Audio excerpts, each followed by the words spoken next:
Bismillahirrahmanirrahim. Assalamualaikum warahmatullahi wabarakatuh. Syukur alhamdulillah kita masih dipertemukan di channel ini. Sholawat dan salam semoga selalu dan tetap tercurahkan kepada Nabi kita Muhammad sallallahu alaihi wasallam.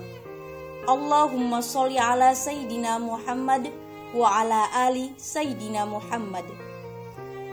Sahabat beriman yang dirahmati Allah, dalam hidup setiap manusia pasti memiliki kesedihan dan masalahnya masing-masing. Ada yang diberi masalah yang berat, ada juga yang biasa-biasa saja. Tidak sedikit dari masalah hidup membuat seseorang menjadi tidak tenang, menjadi resah, gelisah, stres, sampai mengalami gangguan tidur, bahkan gangguan kejiwaan.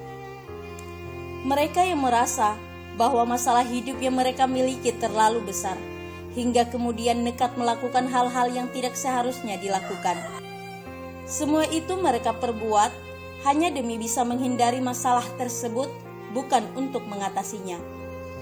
Kegelisahan serta ketidaktentraman hati dan pikiran menjadikan orang mudah dipengaruhi oleh bujuk rayu iblis, sehingga terjerumus ke dalam perbuatan-perbuatan yang dilarang oleh Allah Subhanahu wa Ta'ala.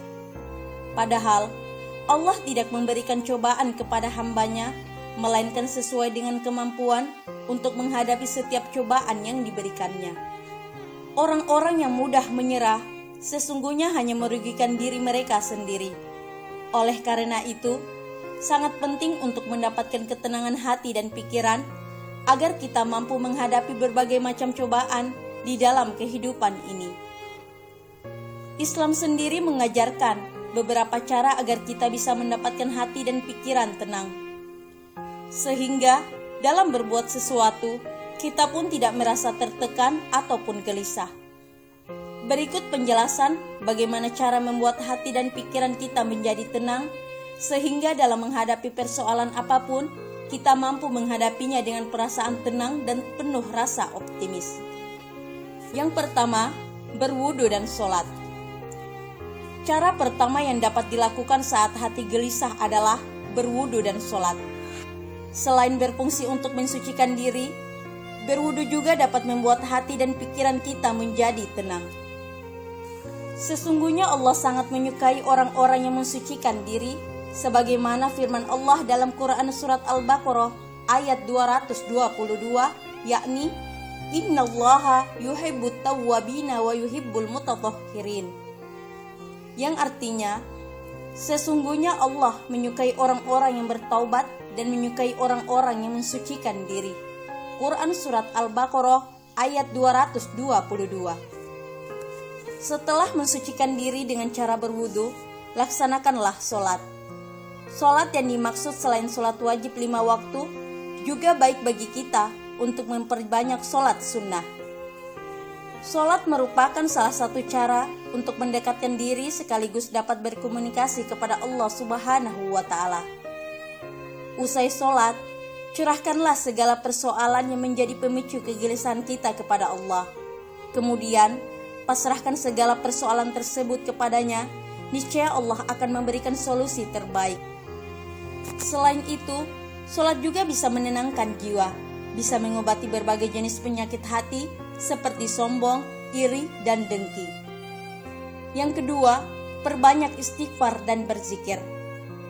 Zikir merupakan salah satu bentuk latihan untuk mengendalikan diri dari pikiran-pikiran negatif.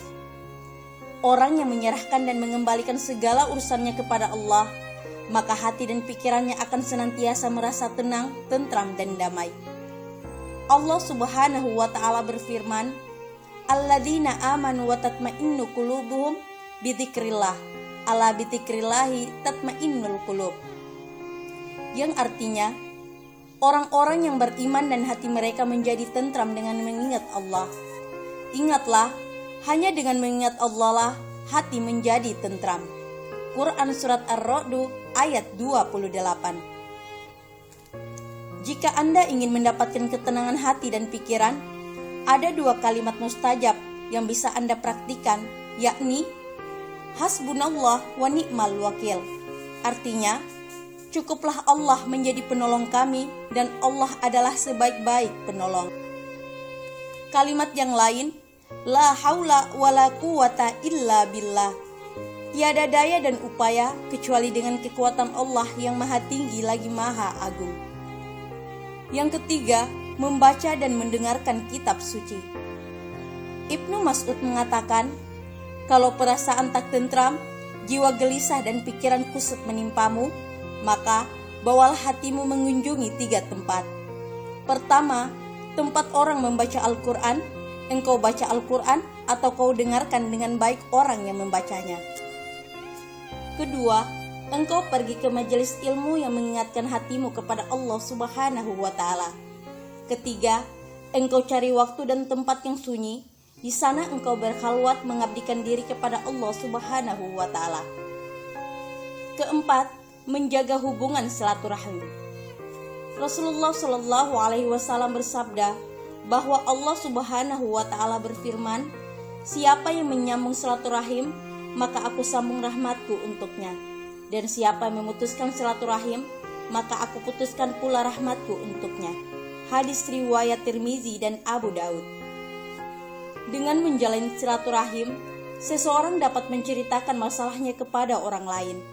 Alhasil, beban masalah pun bisa berkurang, serta hati dan pikiran menjadi lebih tenang. Kelima, sabar. Ketika menghadapi masalah, ingatlah kalau semua itu diberikan oleh Allah bukan untuk menyulitkan kita, melainkan untuk menguji iman dan takwa kita. Ketika kita sadar akan hal tersebut, yang perlu kita lakukan ialah bersabar dalam menghadapi segala macam permasalahan dan cobaan yang diberikan. Allah Subhanahu wa Ta'ala berfirman, Innallaha ma'as sabirin. Artinya, sesungguhnya Allah bersama orang-orang yang sabar. Quran Surat Al-Baqarah ayat 153. Dengan bersabar, insya Allah kita bisa menghadapi segala sesuatunya dengan lebih tenang. Keenam, selalu berprasangka baik kepada Allah Subhanahu wa Ta'ala. Berprasangka baik tidak hanya dilakukan kepada sesama manusia, melainkan juga kepada Allah Subhanahu wa Ta'ala. Kita sadar bahwa hidup tidak pernah lepas daripada ujian atau masalah. Semuanya adalah atas kehendak Allah Subhanahu wa Ta'ala. Jangan pernah menyalahkan takdir Allah atas apa-apa yang terjadi pada kita, karena sebenarnya Allah Subhanahu wa Ta'ala memberikan ujian tidak lain untuk menguji iman dan takwa kita kepadanya. Percayalah bahwa selalu ada hikmah di balik segala cobaan yang kita hadapi. Demikian yang dapat saya sampaikan. Jika terdapat kesalahan dalam menyampaikan hal ini, saya memohon maaf dan itu merupakan kesalahan saya sendiri. Dan jika ada benarnya, itu datangnya dari Allah Subhanahu wa Ta'ala. Semoga video ini bermanfaat untuk kita semua. Amin ya rabbal alamin. Wassalamualaikum warahmatullahi wabarakatuh.